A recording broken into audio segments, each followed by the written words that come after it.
Hey, welcome back, everybody. And it's a segment of cancel culture that you can tell by the empty, Right there.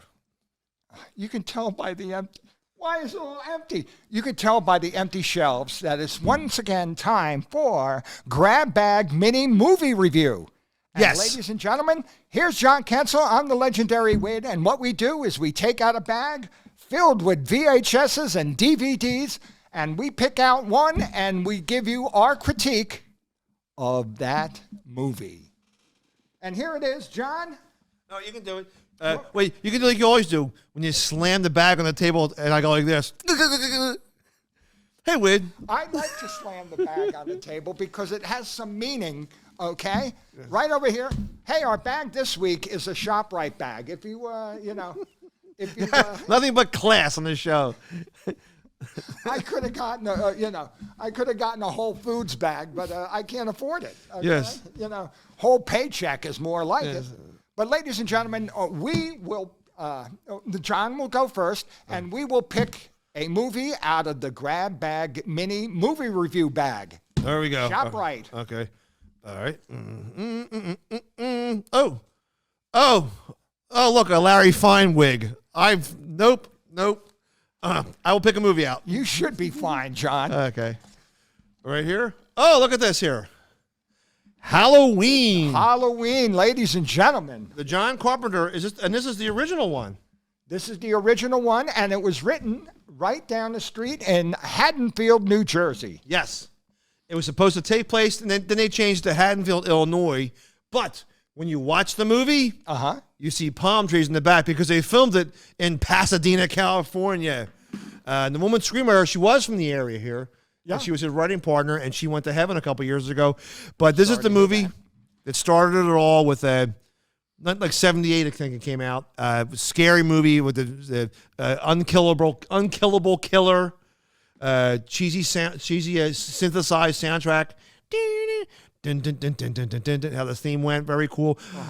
My favorite part of this film, Donald Pleasance, a famous British actor, who said this: Michael Myers, he's the devil. Michael Myers. Wow, that's acting, John. You know how to emote. Michael Myers. Hey, that mask that Michael has on is actually the one, the only, Captain Kirk himself. Yes. Ladies and gentlemen, that is a inside out or backwards or painted white A William Shatner mask. William Shatner mask, okay? And it's neat because they still sell the original mask. They cut the eyes out bigger for it. And, Wid, gigantic continuity error in this film. Oh, it's actually Easter? Yes. He put all his eggs in one basket.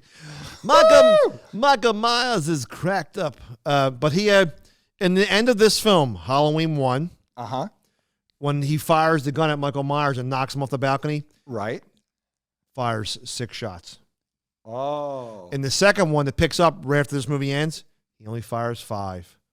But fun movie, scary jumps. You have to be like the ultra nerd to actually find that out, okay? I'm saying that I got really scared when I first seen that. This opened up a new genre of sort of like slasher films, okay? This is where the term almost comes from. And this also has something in the movies that I hate. And I'm not Victor Von screaming feminist, but that doesn't mean I'm going to say something anti-feminist. This movie here makes all women in movies be stupid. She drops a knife, she runs, trips right in front of them, and the women, they just get killed because they're weak. And I hate that in movies. Nobody fights back. So in the big scene in the movie, she attacks him and she stabs him or she hits him in the face with a coat hanger, and he falls down dead.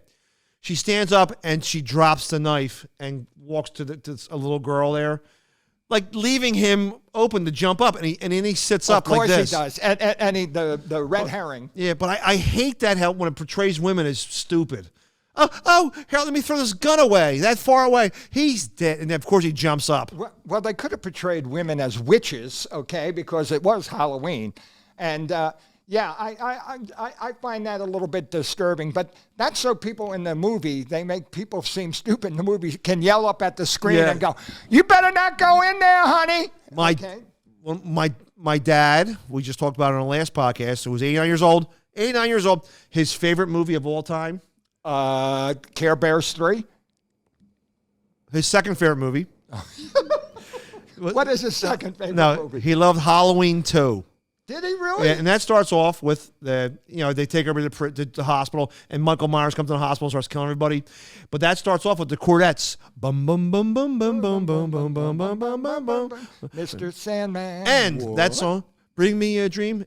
Wade's good buddy, Rick Overton's mom, was in the Cordettes. Rick Overton, a great comedian and also an actor, was in movies like Gung Ho. Okay, Groundhog Day. Like Eight-Legged Freaks or Seven-Legged Freaks. Groundhog Day. Groundhog Day. This movie's still very entertaining, and this is the granddaddy of them all because they must have made 1,000 movies with a killer with a mask stalking people. And they made about 10 Halloweens, and they remade it, rebooted it again. And then about 3 years ago, they made another Halloween movie where it picks up after the second movie. Right, it ignores all the other sequels and brings back Jamie Lee Curtis, and it's actually really good. It's really well, and it was really cool because everything I just said, I want women to fight back. They do in the Halloween from like 3 years ago. They do fight back, and it's really cool. Like you're cheering. Thank God these women aren't idiots, and they get them. Ladies and gentlemen, we are going to say this is a treat and not a trick. If you haven't seen Halloween, where have you been, man? And so we'll both give it we can't give a thumbs up. I know. We'll give it, we'll give an index finger up. Yes. Okay, Yeah, index up there, finger yes. up because somebody took the thumb already. Yes. Okay, Johnny, they took my thumb. Ladies and gentlemen, Halloween. All right. Yeah. I had a girlfriend so ugly that Frankenstein went out on Halloween as her. You just ruined one of the phone calls. All right, now it's my turn to pick one from the ShopRite bag here at Grab Bag Mini Movie.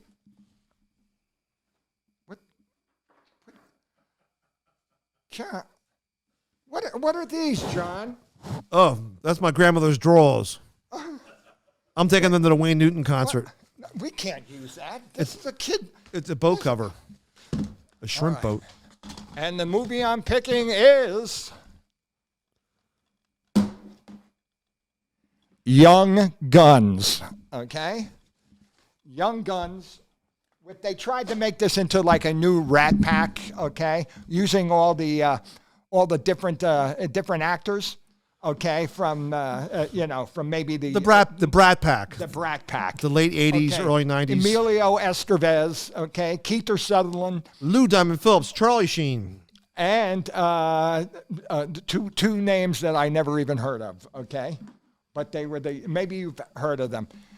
It was like a revisionist Western. But everybody, it was like a Bon Jovi music video. It was like so not Western that it creaked. And just to see all those guys together, they all had 2003 haircuts. They were all perfectly shaven. It was more of like a cowboy posers. Yeah. That's what we called them. And it's funny too because you're right.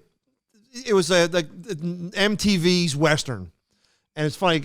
Casey Sizemsko's in it, who was in 3 O'Clock High, a couple other movies, and but now I see him at horror conventions signing autographs. And Dermot Mulroney. I'm trying to think who became the most famous one out of this. I guess Kiefer Sutherland because he went to 24. Yeah. In movies and Charlie Sheen. He almost moved to my hometown of Cranford, Keith Sutherland. Did he really? Yeah. But Emilio Estevez. But they made a sequel called Young Guns 2 with a soundtrack by John Bon Jovi, and I'm not reading that. It's just I know these, but it's a for what it was a 1990s summer movie. You watched it, and revisionist gunfight, Western, and they all had They all had haircuts that looked like they just came at it. You know, I don't like when the cowboys are too, too well groomed. It could turn into Brokeback Mountain. Any second. But anyway, when I say but anyway, it sounds like I'm like dismissing you. But anyway, no, I'm not. But Emilio Estevez, he plays Billy the Kid in it. All right. Okay. And it's about his gang. But Jack Palance is in it, who was from upstate Pennsylvania, who had a horse farm not too far away.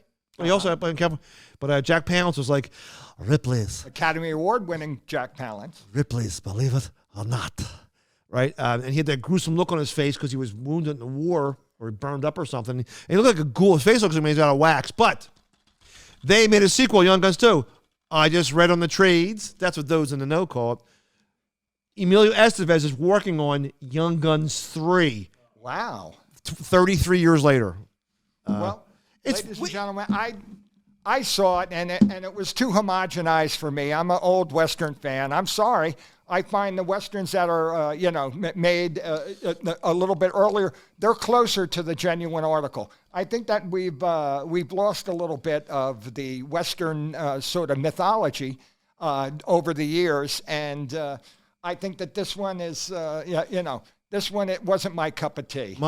My favorite part of the movie is when the words "the end" came up. And ladies and gentlemen, that's it. That's the end of this. Gunfight at the OK Corral, that was okay, but this one is not okay. Tombstone, those are good ones. All right. Hey, ladies and gentlemen, please press that subscribe button and push that notification bell. And have a good time and come back to Kensil Culture Grab Bag Mini Movie Reviews.